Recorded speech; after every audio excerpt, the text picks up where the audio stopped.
In today's video, I'm going to teach you how to record fixed assets in QuickBooks Online.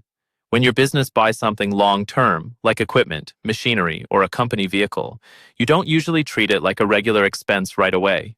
Instead, you record it as a fixed asset. That way, it shows up properly on your balance sheet and can be depreciated over time.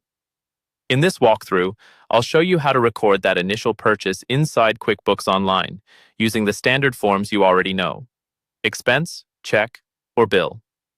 Let's start from your QuickBooks dashboard. At the top left, click the New button. From the options that appear, choose Expense if you paid using a bank account or credit card. If you wrote a physical check, choose Check. And if this is something you'll pay for later, choose Bill.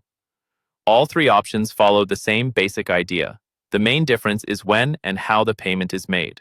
Once the form opens, go to the Payee field near the top. This is where you select the vendor you bought the asset from. Click into the field and pick the appropriate vendor from the list. If you don't see them yet, you can quickly add them as a new vendor so your records stay organized and searchable. Next, scroll down to the Category Details section. This is the most important part for recording a fixed asset correctly. In the category column, open the drop-down and look for the specific fixed asset account that matches what you purchased, such as machinery, equipment, or vehicles. Choosing the right category ensures your reports, especially your balance sheet, are accurate and easy to understand later. If you don't see a suitable fixed asset account in the list, you can create one on the spot. Click Add New from the drop-down. A new window will open. For account type, choose Fixed Assets.